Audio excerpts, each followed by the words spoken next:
वहां पर नीतीश कुमार के मुंह से ये बातें कैसे निकल सकती हैं, लेकिन निकली। और एक बार भी उनको नहीं लगा कि वो कुछ गलत कह रहे हैं, असंसदीय कह रहे हैं। हमारे साथ खास मेहमानों का पैनल थोड़ी देर में हमें ज्वाइन करेगा, लेकिन हमारे साथ इस वक्त शिवपूजन हमारे साथ जुड़े हुए हैं पटना से, ऋषि मिश्रा हमारे साथ राजनीतिक विश्लेषक जुड़े हुए हैं। लेकिन सबसे पहले शिवपूजन मैं आपके पास आ रहा हूं, मतलब देश के इतिहास में इससे शर्मनाक बयान शायद ही किसी नेता ने दिया होगा। ये तो मुख्यमंत्री है साहब। आपत्तिजनक और बेहद नीतीश कुमार से ऐसी उम्मीद नहीं थी कि वो इस तरीके का बयान सदन के पटल पर देंगे।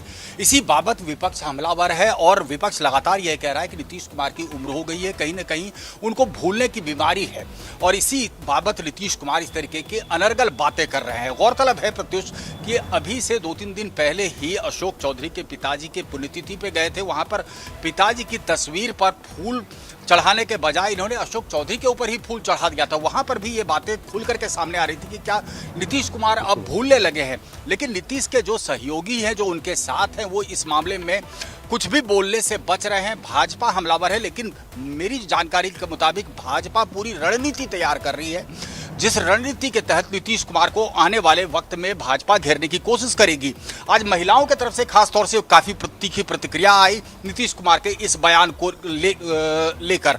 कुछ महिलाएं तो ऐसी थी, उन्होंने साफ तौर से कहा कि नीतीश कुमार को माफी भी मांगनी चाहिए। नीतीश कुमार को माफी भी मांगनी चाहिए, महिला सदस्य विधानसभा की कह रही हैं। हमारे साथ इस वक्त ऋषि मिश्रा नजर आ रहे हैं, सीनियर जर्नलिस्ट भी हैं, पॉलिटिकल एनालिस्ट भी हैं। ऋषि मिश्रा जी, आपको कभी ध्यान है कि किसी मुख्यमंत्री ने या नेता ने जनसंख्या नियंत्रण का ऐसा तरीका बताया हो? देखिए प्रत्युष भाई, मैंने भी अभी सुना उनका बयान, बहुत शॉक्ड हूँ मैं कि नीतीश कुमार जैसे मैच्योर, इतने अनुभव वाले नेता से इस प्रकार का बयान हो गई लोकतंत्र के मंदिर में, जहाँ महिला विधायक वहाँ ऑलरेडी उपस्थित थी।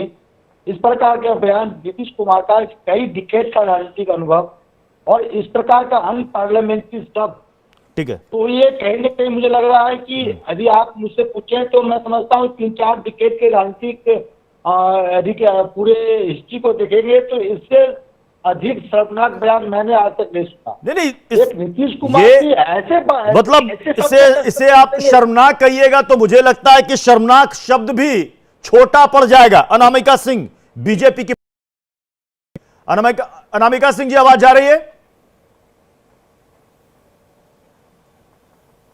अनामिका सिंह तक आवाज पहुंच रही है?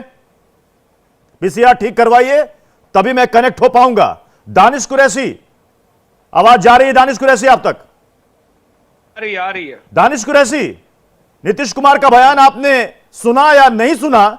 मैं एक बार फिर से कहूंगा अपने प्रोड्यूसर से, एक बार नीतीश कुमार का बयान दिखाइए, एक बार नहीं कई बार दिखाइए। लोगों को जानना सुनना बेहद जरूरी है कि ये सूबे के मुखिया हैं, एक राज्य के मुख्यमंत्री हैं, पूर्व में केंद्रीय मंत्री रह चुके हैं, एक पार्टी के प्रमुख हैं, इनको सीजन पॉलिटिशियन बताया जाता है, इनको उनकी पार्टी के नेता कहते हैं कि ये सुशासन बाबू हैं, इनके पार्टी के नेता कहते हैं कि ये प्रधानमंत्री के उम्मीदवार हैं। उस इंसान, उस शख्स के मुंह से क्या निकला है जनसंख्या नियंत्रण को लेकर, और कैसे निकला है, क्या समझाया है, आप देखिए और आप गौर कीजिएगा। जहां ये बोल रहे हैं वो विधानसभा है, लोकतंत्र का मंदिर है, चौक चौराहा नहीं है। सुनिए पहले बयान। वो जब शादी होगा लड़का लड़की में, तो जो पुरुष है वो तो रोज रात में जो सदिया होता है उसके साथ करता है ना, तो उसी में और पैदा हो जाता है। और लड़की पढ़ लेती है तो हमको मालूम था कि वो करेगा, ठीक है, लेकिन अंतिम में भीतर मत घुसाओ, उसको बाहर कर दो।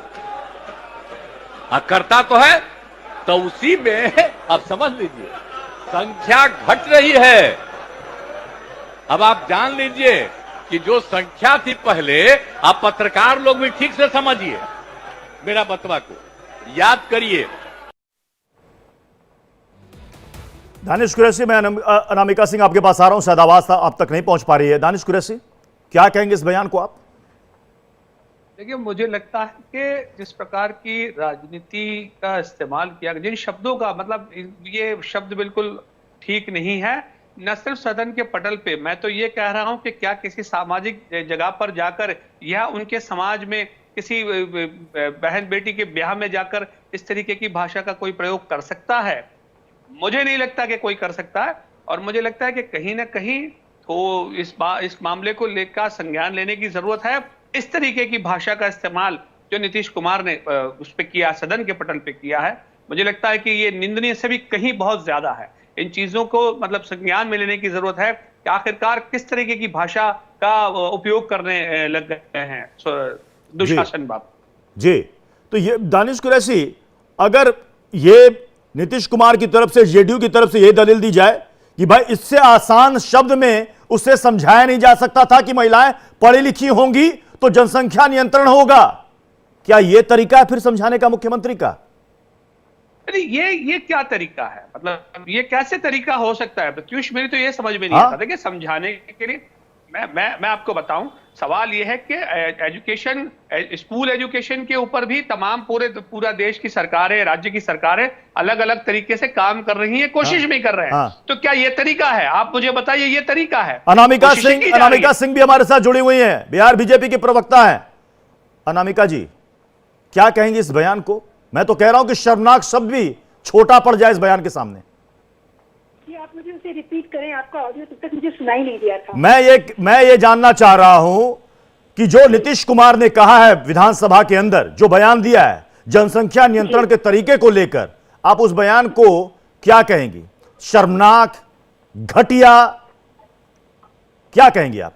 देखिए मैं इसे ऐसे कहना चाहूंगी कि नीतीश कुमार की निजी महत्वाकांक्षा उन पर इस कदर हावी हो गई है कि वो लगातार एक दिवा स्वप्न देखते रहे, लगातार प्रधानमंत्री पद पे अपनी उम्मीदवारी साबित करने के लिए। उसमें उन्हें समझ ही नहीं आ रहा है कि नैतिक पतन उनका कितना होता चला जा रहा है।